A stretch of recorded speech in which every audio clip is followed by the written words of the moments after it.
Volleyball celebrates Senior Day. And basketball is back in action. All this and much more coming up on the Penguin Rundown.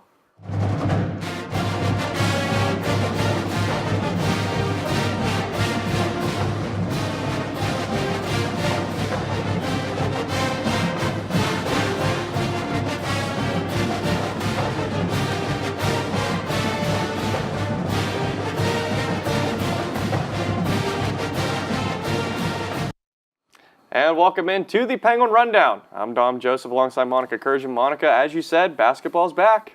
Yes, it is. You know, everyone's been looking really forward to this season, and we're all just so excited to see it go into motion. Absolutely. So before we get to basketball, we do have some more stuff to talk about. So we're going to start with women's tennis. Why don't you get us started? All right. The women's tennis team will be traveling to Cal State this weekend to compete in the CSUN Invitational. Players to look for are Aman Hassim and Tamara Tufel. The Invitational will end the duration of the fall season for the Gwins, and they will be back in action January 25th to begin the winter season. Now the men's tennis team had a successful weekend at the Cleveland State Invitational. In singles play, Donlo Vermachuk reached the semifinals of the tournament. Both Pol Virgili Blanco and Luke Purser also reached the semifinals in the back draw. Vermachuk and partner João Garredo reached the championship round in the doubles competition. The tournament will wrap up the Gwyn's schedule for fall and will return to action in January. The bowling team competed in the Track Cat Clash this past weekend. The Gwins finished 11th overall in the tournament. Our own Kelsey Norris caught up with senior Rachel Ellis to find out her mindset after the weekend. Personally, I've only been bowling for 5 years now because I didn't start till my junior year of high school. And why do you keep doing it? Why do you enjoy it so much? I think it's the people I'm around because our team is very, very close. And so everyone just being with them and having a great coach this year has been phenomenal. We can get serious when we need to be, but you can it's also just fun. We can get down on ourselves, but especially this year, it's been a whole different atmosphere. We have had a lot of fun. We've had no issues with anyone on the team. It's just been great. And what are your expectations for the rest of the season? I think definitely to improve on our spares is probably our biggest one. And then we actually just got told today that we're getting a new coach. So getting used to him, getting him used to us, and just improving on the year. What exactly do you do during those practices, and how intense is it? So for practices right before the tournament, we actually practice on the pattern, try and find the line, most likely the line that we're going to play at the tournament. Because once we get to the tournament, it's actually going to be completely different than what it is here. So with these practices, we just try and find the line that we're going to use, and then when we have the off weeks is when we really try and work on our form, have everything good, and then make sure our spares are really good too. Thank you very much, Kelsey. Here's how the team performed during the weekend. On Friday, the Gwins picked up 3 straight wins over top 20 teams, including a win over 5th-ranked Sam Houston State. They finished 3-2 in Baker play on the day. On Saturday, YSU finished 3-1. They were led by Emily Dietz, who totaled 967 on the day. On Sunday, the Penguins went 1-2 on the day, with the lone win coming against Maryville. After a great season by the Penguins cross-country team, they will travel to Terre Haute, Indiana to compete in the Great Lakes Regional this weekend. Alan Burns, Ryan Sullivan, and Jen Mullenkamp will look to continue their great seasons as they lead the Gwins into the postseason.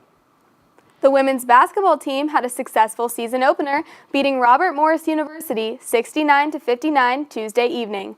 Nearing the end of the fourth quarter, the Gwins were down 56-54. Junior Melinda Trimmer hit a 17-footer with 1.2 seconds on the clock to tie the game and throw it into overtime. Senior Sarah Cash finished with a game high of 16 points, while freshman McKenna Peters wasn't far behind with a score of 14. The team is preparing for 2 upcoming games. YSU will host Loyola Chicago Friday and will be at Pitt this upcoming Tuesday. You can catch the home game on ESPN Plus and see the team take on Pitt on ACC Network Extra. We wish the Gwins the best of luck and tune in next week for coverage of these upcoming games. Now the men's basketball team tipped off the 2018-19 campaign Tuesday night at the Peterson Event Center, taking on the Pittsburgh Panthers. Junior guard Kendall Hampton led Youngstown State with 15 points, while sophomore Naz Bohannon grabbed 10 boards. YSU kept it close in the first half, but the Panthers pulled away in the second. Pitt would go on to win 69-53. The Penguins will gear up for 2 upcoming games. First on Saturday, they'll travel to Cleveland for the Coaches vs. Cancer doubleheader event, where they'll take on the Akron Zips. On Tuesday, the Gwins will come home for the first time this season, taking on Heidelberg University. Be sure to stop by the Beagley Center Tuesday night to support your Penguins. The football team traveled to the Fargo Dome to take on the undefeated North Dakota State Bison. The Gwins battled all game against NDSU, but struggled to score in the first half, trailing 7-0 entering halftime. The Gwins chose quarterback Nathan Mays to start the game. Mays completed 10 of 17 passes for 120 yards. He also added 58 yards on the ground. Armand Delavade once again led the Gwins in tackles. Delavade contributed a career high and team high 16 tackles. He also forced a fumble, which was recovered by the Gwins in the first quarter. The Gwins tied up the game 7-7 late in the third quarter, but the Bison were able to pull away with 10 points in the last quarter. The Penguins dropped this one 17-7 on their toughest road game of the season. The team falls to 3-6 this year, while the Bison continue their undefeated campaign. The Gwins will return to Stambaugh this Saturday as they take on Northern Iowa at noon.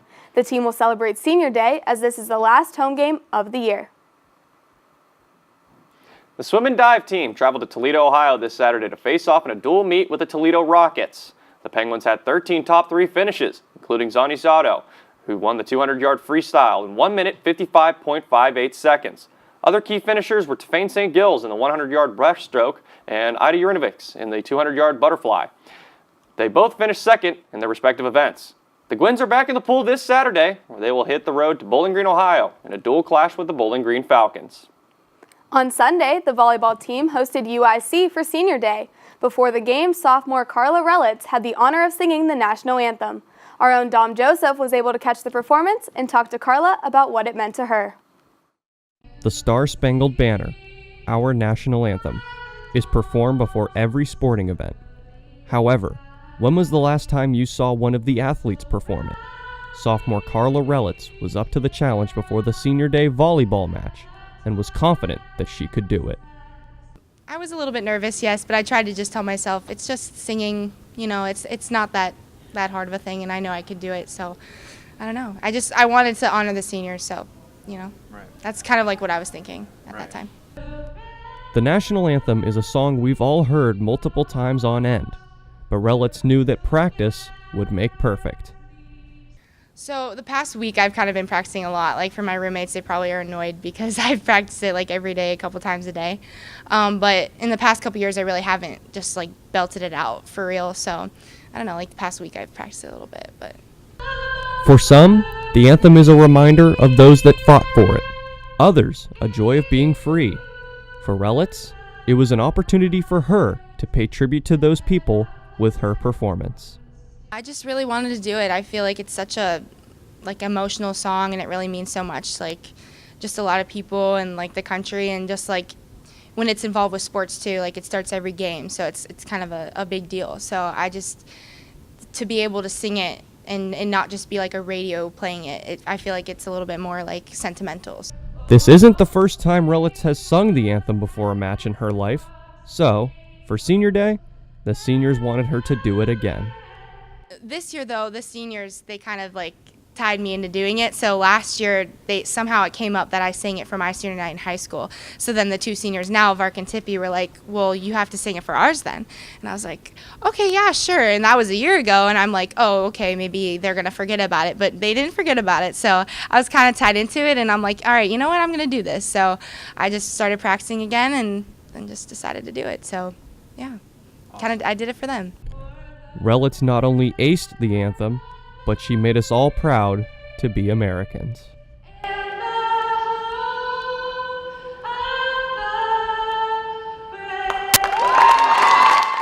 Thanks again, Carla, for taking the time to talk with us. The Penguins fell 3-1 to the Flames. Margot Thompson led the team with 10 kills and 11 digs, while senior Morgan Tippy tied her season-high kills with 8. Sarah Varcola got her 100th block of the season after getting 6 blocks on Sunday to make this her third straight 100-block season. The senior is just the 4th player in YSU history to eclipse the 100-block mark, 3 years in a row. Youngstown State will close out the 2018 season on the road against IUPUI tomorrow and Wright State on Saturday. All right, Monica, it is time once again for the Penguin Play of the Week. I'm really excited to see what this one is. We got a lot of candidates for it. So we're going to send it over to Richie Giuliano. Richie, what do you got for us this week? Thanks, Dom. This week's Play of the Week is Melinda Trimmer's game-tying jumper against the Robert Morris Colonials this past Tuesday. Let's go over to the Beagley Center and take a look. The Gwins trailing by 2 with 10 seconds remaining. Cash battling underneath. She loses it. Regains possession. Kips it. Trimmer to tie it. She's got it. This shot would force overtime, and the Gwins would take this one in overtime by a score of 69-59. Congratulations, Melinda Trimmer, on being this week's Play of the Week. Dom, Monica, back to you. Thank you very much, Richie, and congratulations to Melinda. Again, great shot. So that's going to do it for us here at the Penguin Rundown. For news, highlights, and more, be sure to visit ysusports.com. And be sure to follow us on social media at Twitter, Instagram, Facebook, and Snapchat, all at Penguin Rundown 1. Thanks again for tuning in. I'm Dom Joseph. And I'm Monica Kurjan. And we'll see you right here next week, Penguin Nation.